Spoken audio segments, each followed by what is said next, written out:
Assalamualaikum warahmatullahi wabarakatuh. Apa kabar anak sekalian? Mudah-mudahan Allah selalu senantiasa menjaga kalian dan tetap semangat dalam belajar. Anak sekalian, pada kesempatan kali ini Ustadz mau menyampaikan tentang surah Al-Kahfi ayat 18. Kita baca dulu ya surah ayatnya. A'udzu billahi minasyaitonir rajim. Bismillahirrahmanirrahim. Wa tahsabuhum ayqadhan wa hum ruqud wa nuqallibuhum dhatal yamini wa dhatal shimal wa kalbuhum basitun dhira'ihi bil wasid law ittala'ta 'alaihim lawallaytum minhum firaran wa lamuli'ta minhum ru'ba. Shadaqallahul azim. Nah, sekalian, melanjutkan yang kemarin, Ustadz belum menyampaikan tadabbur ayat 17. Kita mulai 17 tentang Al-Kahfi ini. Wa taras syamsa idza talat tazawaru an kahfihim. Dan engkau akan lihat matahari ketika terbit condong dari gua mereka sebelah kanan, datal yamin. Wa idza gharabat taqriduhum, dan ketika terbenam datas shimal, dan condong sebelah kiri. Wa hum fi fajwatin min, sedang mereka berada di tempat yang luas di dalam itu. Dzalika min ayatillah, demikianlah Allah memberikan tanda-tanda kebesarannya.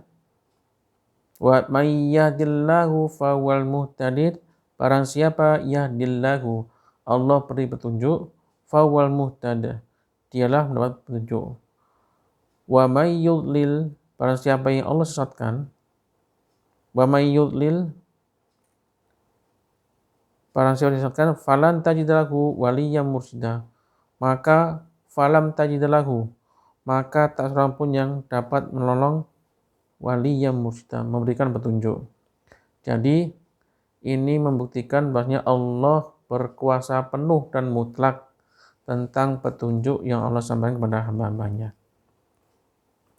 Perhatikan sekalian, siapa sih yang bisa menentukan ini loh gua yang nyaman, ini loh gua yang bisa ditempatin selama 309 tahun, ini loh gua yang ketika matahari terbit itu dia sebelah kanan, dan ketika terbenam sebelah kiri.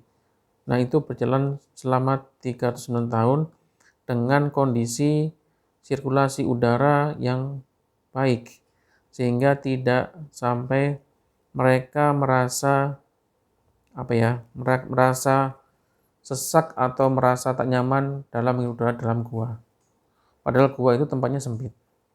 Nah, anak sekalian, siapa sih yang bisa mengira gua itu ternyata bisa ditempati oleh 7 orang yang ternyata di gua itu Allah sudah mengatur segalanya, sudah mengatur aerasi, mengatur tentang bagaimana mereka itu di dalam gua, sehingga mereka tetap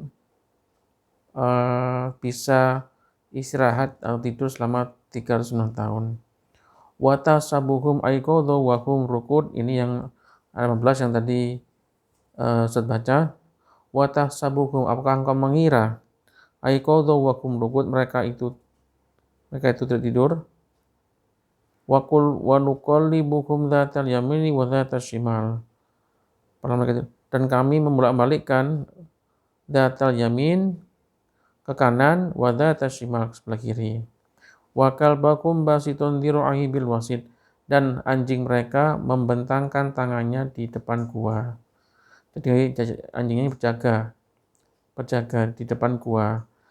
Lawi tola'ta 'alaihim lawallaitu minhum, dan jika menyaksikan mereka tentu kamu akan berpaling melarikan diri. Firoro wala mulita minhum ru'ba, dan kamu akan pasti akan dipenuhi dengan rasa takut dalam mereka. Jadi ini adalah kondisi mereka ketika dalam gua, ketika mereka itu tertidur.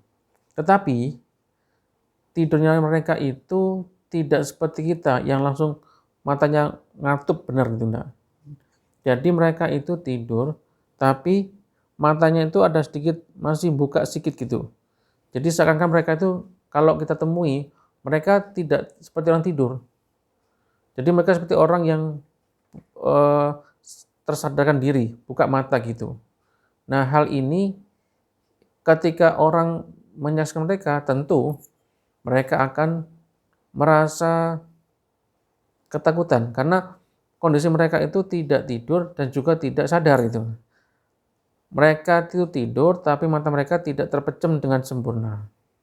Sehingga mereka mengira itu orangnya tidak tidur dan mereka sadar. Tapi kondisinya tidak sepenuhnya seperti orang biasa sehingga kecenderungan orang itu ketika melihat mereka akan merasa takut dan melarikan diri. Nah, anak sekalian, demikianlah kondisi mereka itu sampailah mereka itu tertidur selama 309 tahun. Dan anjing mereka yang berdiri di depan gua itu ingin menjaga mereka supaya mereka tetap tenang, aman di dalam gua. Hal inilah yang membuat kemuliaan anjing, yang itu mereka itu sebagai makhluk yang mulia karena mereka mengikuti orang-orang soleh. Dari sini kita bisa memiliki makna sekalian bahwasanya siapapun yang menggantungkan diri kepada Allah Ta'ala, Allahus Samad, Allah tempat bergantung, maka Allah pun juga akan memenuhi apa yang kita butuhkan. Di Ashabul Kahfi ini mereka butuh keamanan. Mereka butuh tempat yang nyaman untuk bertempat tinggal sementara waktu untuk mempertahankan keimanannya. Maka Allah tunjukkan gua tersebut. Yang dimana gua itu ketika matahari terbit ada di sebelah kanan, kan kita terbenam di sebelah kiri dengan arah yang baik. Kemudian Allah membolak-balikkan badan mereka supaya ketika mereka tertidur yang bersentuhan dengan tanah, tubuh mereka tidak membusuk. Tubuh mereka itu tidak termakan oleh tanah. Sehingga ketika mau membusuk, Allah balikkan. Allah membusuk, Allah balikkan lagi. Allah nggak membusuk, balikkan lagi. Jadi tidur mereka itu memang tidak diam benar, tapi sekali dia terbolak-balik. Supaya apa? Tubuh yang bersentuhan dengan tanah itu tidak membusuk. Karena sunatullahnya itu tubuh kita kalau bersentuhan dengan tanah itu lama akan membusuk di situ. Nah, kalau di sini tidak, ternyata Allah memberikan suatu dzalika min ayatillah. Demikian Allah memberikan tanda-tanda kekuasaannya. Sehingga sekalian kita ambil ibrah, siapapun orang yang mempertahankan keimanannya, niscaya Allah akan tolong. Niscaya Allah akan bantu. Niscaya Allah akan penuhi segala keperluannya. Situ. Di gua yang sempit itu gimana sih mau memenuhi segala makan, minum dan sebagainya. Ternyata Allah juga penuhin. Allah dengan amannya. Nah, sampailah ketika nanti terbangun, maka mereka baru merasakan merekalah objek dari kemukjizatan Allah SWT. Kita juga sama sekalian. Dengan keimanan kita itu, kita nggak nyadar ternyata kita adalah objek atau orang yang mendapat kemuliaan, orang yang mendapatkan pertolongan Ta'ala. Maka dari itu, pertahankanlah iman kita apapun itu halangannya. Sebelum mempertahankan, ya kita tingkatkan iman kita. Maka untuk meningkatkan iman kita, maka perlu berilmu. Maka jangan capek-capek kalian menuntut ilmu. Tuntutlah ilmu setinggi langit, sebanyak mungkin untuk bekal kalian nanti di akhirat. Tidak sekedar nanti masa depan, tapi di akhiratnya. Mungkin dulu dari Ustaz, mudah-mudahan bermanfaat. Sekian, Assalamualaikum warahmatullahi wabarakatuh.